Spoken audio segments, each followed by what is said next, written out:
C'est la grande édition de l'après-midi. Mesdames et messieurs, bonjour. À la une de l'actualité.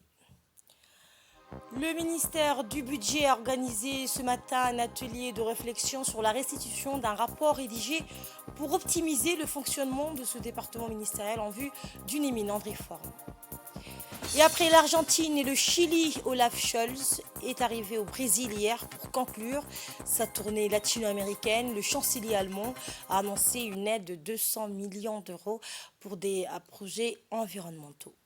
Bienvenue à tous. Le Premier ministre Abdelkader Kamel Mohamed a reçu ce matin dans ses bureaux une délégation composée des agents de l'administration publique conduite par le ministre du Travail, Omar Abdi Saïd. Les discussions ont porté sur la formation qui a démarré en début de semaine à l'INAP au profit de ces derniers. Cette formation qui a été dispensée par l'Institut régional de l'administration de Lille en France s'étalera sur plusieurs mois où les agents de l'administration djiboutienne vont acquérir des compétences techniques, le renforcement de capacités, le management des ressources et la transmission des connaissances. Était présent à cette entrevue le directeur général de l'INAP, Sharmak Idriss Ali, la chargée d'affaires de l'ambassade de France à Djibouti, le chef du cabinet du Premier ministre, Ali Selaï, et la directrice de la communication, Choukri Ali Boulalé. Le ministère du Budget donc a organisé ce matin la réflexion, cet atelier donc de réflexion sur la restitution d'un rapport rédigé pour optimiser le fonctionnement de ce département ministériel en vue d'une éminente réforme lancée officiellement par le ministre du Budget, Ismaël Ibrahim Roble. Les travaux de cet atelier qui a eu lieu au Palais du Peuple a réuni l'ensemble des hauts cadres responsables des différentes institutions sous tutelle et experts internationaux du consortium GSM et EIMG. En fait, cet atelier fait suite à la mission de diagnostic sur le fonds diligenté en novembre dernier par le ministère du Budget et réalisé par ce cabinet d'experts de renommée mondiale spécialisé dans le domaine. Le ministère du Budget avait confié à ce cabinet de conduire une mission de diagnostic et de proposer des pistes pouvant renforcer la position centrale du ministère dans la gestion des finances publiques. Écoutons pour plus de précisions le secrétaire général du ministère du Budget. Technique, en procédure, en ressources humaines pour permettre d'affronter les nouveaux défis de développement et accompagner surtout la stratégie de développement du gouvernement qui consiste à créer un cadre macroéconomique approprié pour accompagner cette stratégie de croissance. Cet exercice aujourd'hui de brainstorming, de débat, de discussion et d'échange a pour but donc de voir ensemble qu'est-ce qui ne va pas et qu'est-ce qu'on pourrait améliorer et les points sur lesquels on pourrait améliorer les pistes de réforme et les moyens nécessaires pour améliorer. Écoutons cette fois le mot du ministre du Budget, M. Ismaël Ibrahim Roble. À la demande du ministère, il a été confié au cabinet d'experts de conduire une mission de diagnostic du ministère et de proposer par la suite des pistes pour renforcer la position centrale du ministère dans la gestion des ressources publiques et l'instauration d'un environnement macroéconomique favorable à la stratégie de développement mise en œuvre par le gouvernement. Celle-ci visant à transformer le pays en un hub commercial et logistique de la région. Une croissance forte et continue dans laquelle se trouve engagé notre pays depuis ces 2 dernières décennies. C'est pourquoi il nous a semblé primordial de diagnostiquer les forces et les faiblesses de notre système de gestion des finances publiques pour pouvoir s'engager sur un vaste chantier de réformes visant aussi bien l'optimisation du fonctionnement du ministère à travers l'interopérabilité entre les services, la bonne circulation de l'information et la dématérialisation des procédures de gestion, mais aussi le renforcement du cadre institutionnel et le renforcement des capacités. L'occasion aujourd'hui nous est donc offerte pour débattre, échanger, se concerter de manière franche, loyale et sincère des atouts et des contraintes, mais aussi des perspectives de réforme pour permettre au ministère du Budget de restaurer les conditions macroéconomiques et s'inscrire dans le sillage de la stratégie de développement du gouvernement. Dès lors, je voudrais vous engager, vous exhorter à examiner attentivement le diagnostic établi par le consortium et à opter pour un positionnement responsable, mû par le sens du devoir, pour apporter votre contribution à la réussite de cet atelier. Également dans l'actualité, sous la présidence du secrétaire d'État chargé des Sports, Hassan Mohamed Kamel, le comité organisateur de la 3e édition du championnat senior de tennis de table de l'Afrique de l'Est a tenu une première réunion à la salle de réunion du ministère des Finances en présence des différents pôles chargés d'organiser l'événement. 14 pays dont Djibouti devraient prendre part à ce championnat d'Afrique de tennis de table senior, mesdames et dames, et messieurs et dames, qui se déroulera du 8 au 12 mars à Djibouti. La réunion portait sur la prise de contact avec les différentes commissions ainsi que les préparatifs et l'état d'avancement des travaux. Le secrétaire d'État chargé des sports, Hassan Mohamed Kamel, président du comité d'organisation, a remercié toutes les personnes travaillant pour la réussite de cette importante manifestation sportive. Il a également insisté sur le rôle que pourrait avoir ce championnat quant à la capacité de Djibouti à organiser un grand événement sportif à l'avenir avant de lancer un appel à l'endroit de la population pour venir soutenir nos athlètes. Participer à ce grand événement, puisque 14 pays seront notre invités dans notre pays, que ce soit des garçons et des filles. Ce championnat, c'est qu'on va commencer le 8 et 14 et se déroulera au stade municipal du centre futsal de Djibouti. Cette édition, c'est la 3e édition. La première a été liée en 2021 en Ouganda, en 2022 c'était en Addis Abeba et en 2023 à Djibouti. Ce tournoi nous a été confié à Djibouti, vu par nos activités, par notre travail, que la Fédération djiboutienne de tennis. Et écoutons à présent le mot du secrétaire d'État des Sports, M. Hassan Mohamed Kamel. C'est en effet avec un réel plaisir, marqué d'un double sentiment, que je vous annonce le lancement officiel de l'organisation du championnat régional senior de tennis de table pour l'Afrique de l'Est, qui se tiendra à Djibouti du 8 au 12 mars 2023. Un tournoi auquel participeront pas moins de 14 pays, notamment Djibouti, Comores, Éthiopie, Kenya, Rwanda, Ouganda, Tanzanie, Soudan, Sud-Soudan, île Maurice, Érythrée, Somalie, Seychelles et Madagascar.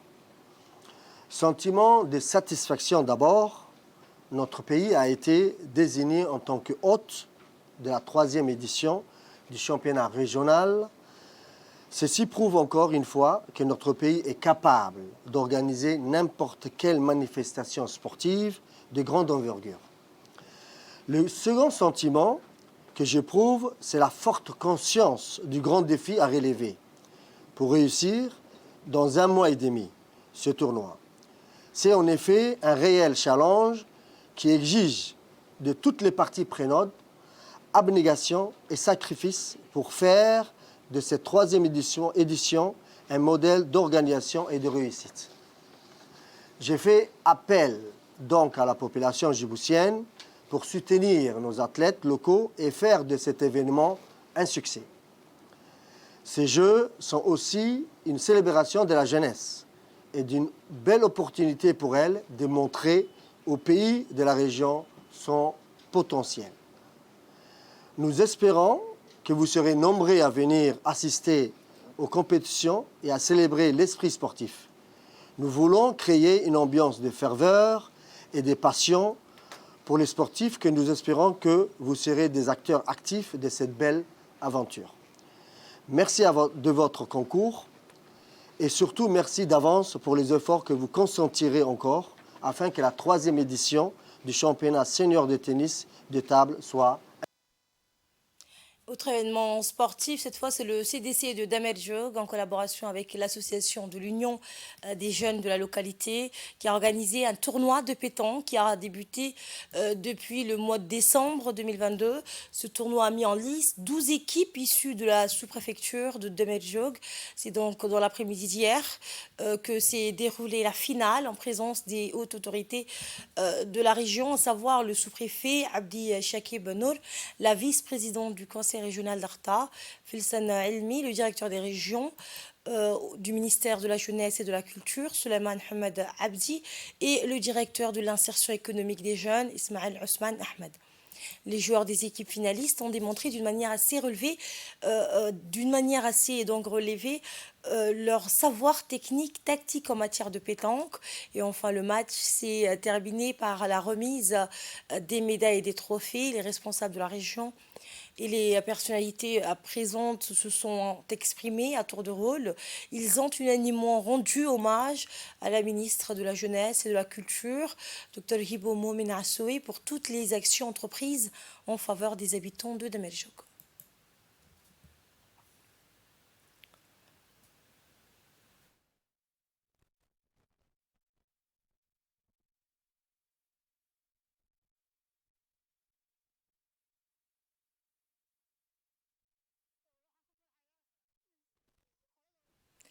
Et le club des jeunes entrepreneurs de la ville d'Ali Sebi a clôturé le projet régional pour le développement des femmes établies dans le secteur de Brousse d'Obolé.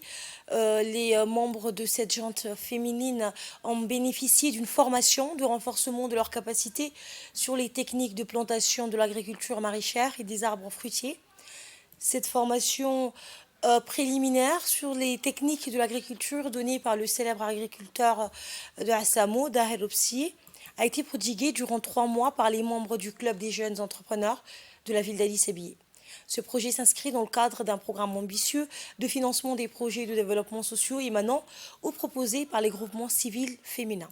Il bénéficie de l'appui financier et de la représentation diplomatique française dans notre pays. Ce programme présente également un aspect fondamental qui consiste à encourager le développement régional à travers les initiatives locales en appuyant en matière d'expertise et de financement les propositions de la société civile féministe dans plusieurs domaines.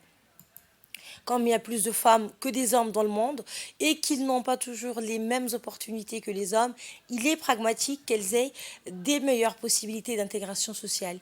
En définitive, le projet vise à promouvoir les moyens de subsistance en milieu rural, développer les compétences et soutenir les processus de commercialisation en permettant l'accès des femmes au financement et aux services non financiers tout en renforçant la gestion des projets.